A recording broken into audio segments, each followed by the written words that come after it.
Hey everybody, happy Friday. Welcome back to another Friday Live here on my Facebook page.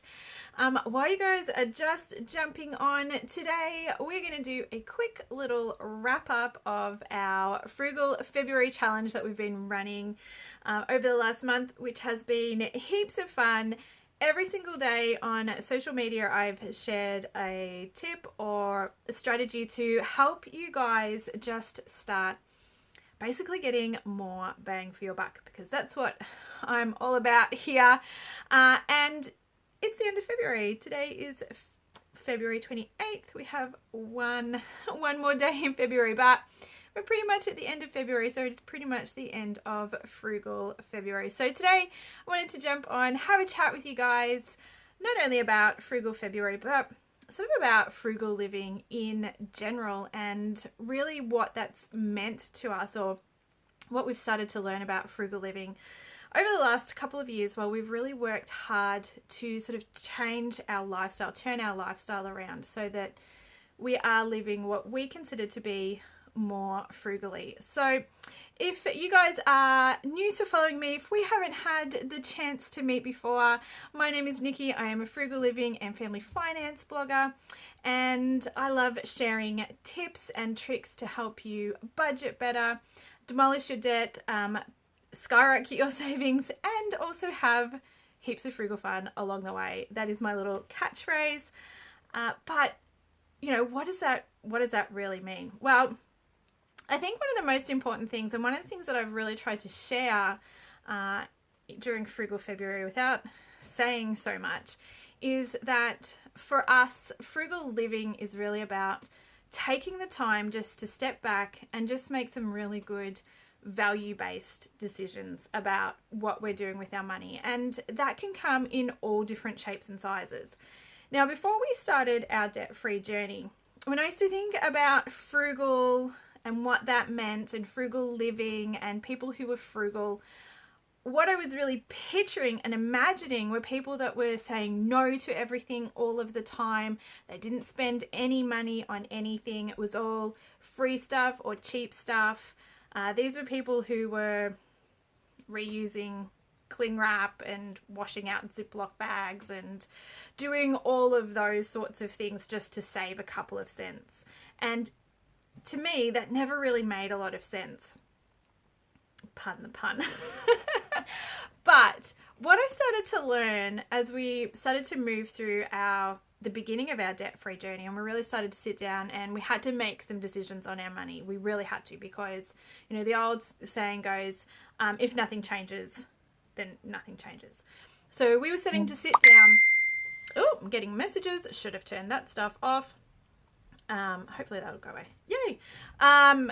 So we really started to sit down and look at our finances, and what we started to do is we really started to weigh stuff up. And that was the beginning of starting to make these value-based decisions, where we started to look not just at dollar for dollar and what we were getting, but if we were going to spend that dollar, where was it bringing us the best value in our life? And the interesting thing is that for each of us, that's really different. So the way that I can spend $1 and have it bring good value into my life could be very different to the way that you could spend $1 and have that bring good value into your life. So frugal living really became this sort of very personal journey of starting to explore what was important to us, what were we working towards, but also what was the best use of our money and the best use of our time. So there's a lot of people out there who will say frugal isn't about being cheap. It's about being a good value. And we can look at frugal living from just solely from a monetary point of view, and we can start to make good value-based decisions if we're looking at quality and how much we're going to get out of something. So, you know, the old example of spending a little bit more to invest in a quality product that's going to last you for longer is as opposed to just buying something that's cheap, that's going to break, or we're going to have to replace a lot sooner.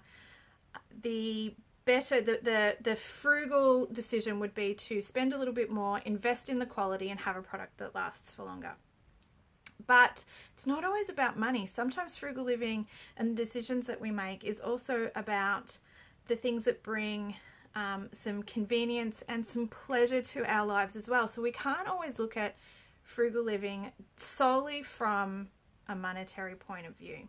So in Frugal February, I tried to tackle a whole bit different ways that you guys can start to just fine-tune your finances a little bit. There's a few tips there that are going to help you either save some money or get you to look differently at your spending habits. Some of those things were really easy to implement and quick little tips. Some of those things might take a little bit longer as well, but really just trying to cover a whole variety of different ways that you could start to just take some time to start looking at everything that you're doing day to day and asking, is this a good value-based decision for me?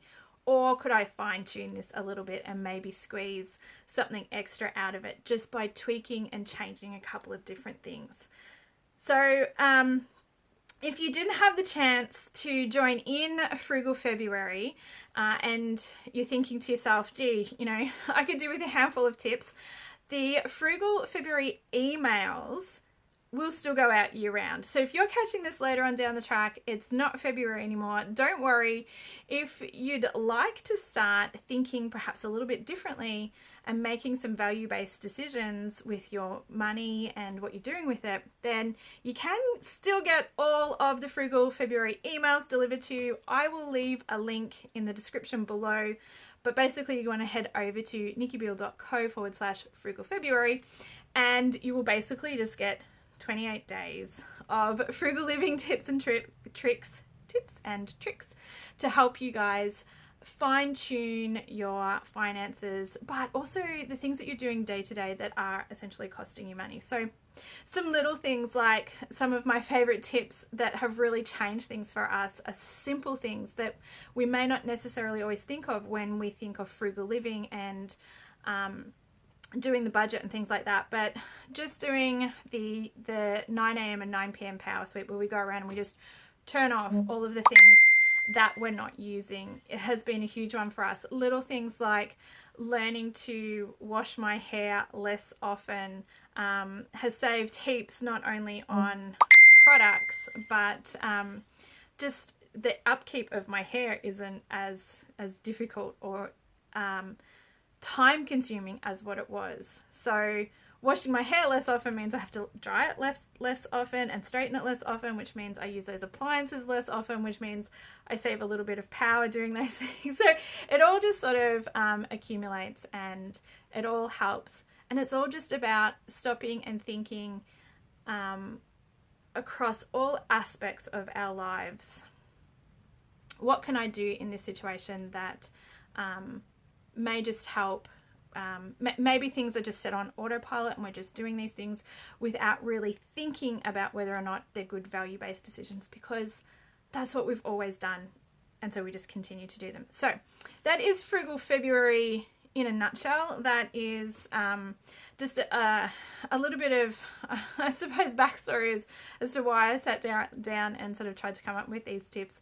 But also, hopefully, the idea was to start getting you guys to just start thinking outside the box. So what I'm really, really hoping is after you've gone through Frugal February, thank you, Shannon. For those of you guys who are watching the replay, Shannon just sent me a message just to let me know that lunch is ready. Isn't it, sweetie? Thank you. So I'm going to wrap this up because apparently lunch is ready. And what I would love to hear from you guys is, if you've gone through Frugal February, you've had a look at all of the tips, what are some extra tips that we can start adding to that? Like, once we've sort of started to get the ball rolling and starting to think outside the box, and we're thinking about all of these different ways that we can look at making value-based decisions in our lives and fine-tuning and tweaking and all of that sort of stuff, what else comes to mind? What are some of the things that sort of one thing leads to another, and you found a new idea or a different idea, or one of the tips reminded you of something that's not in the challenge? I'd love to hear from you guys. I would love to hear your tips. how can we take Frugal February, how can we take those steps and take them further? And let's keep rocking these tips throughout the rest of the year. Let's keep fine-tuning our finances and all of those sorts of things that we're doing. But how can we tweak our lifestyle and the things that we are doing day to day to make sure that we are getting the most bang for our buck? So at the end of the day, we can actually be doing, we've got the money and the time and the energy to do the things that are really important to us, that make our life the awesome life that it is that we want to live. So that's going to be it from me today. I hope you guys did join in for Frugal February. Like I said, if you didn't have a chance to this February, you don't have to wait till next February. You can go and grab the emails any time of the year and have 28 days of tips and tricks delivered straight to your inbox, and start thinking outside the box of ways that we can start fine-tuning our finances and basically just starting to shift our thoughts and our processes and start making those value-based decisions, and making sure that things that we have in our life, that the things that we are spending money on are bringing good value to our lives and doing the things that we want them to do. So, all right, guys, that's going to be it from me today. Thank you so much for jumping on, those who were here today for a little chat. I will be back here next Friday, and I would love to catch up with you then too. And if you guys are catching the replay either on YouTube or here on Facebook, it would be super awesome if I could catch up with you guys too at some point. So let me know you're catching the replay, and I would love to say good day to you. So I'm going to sign off, and I will hopefully catch you guys here next Friday on my Facebook page for another Friday Live. All right, guys, I'll talk to you later. Bye.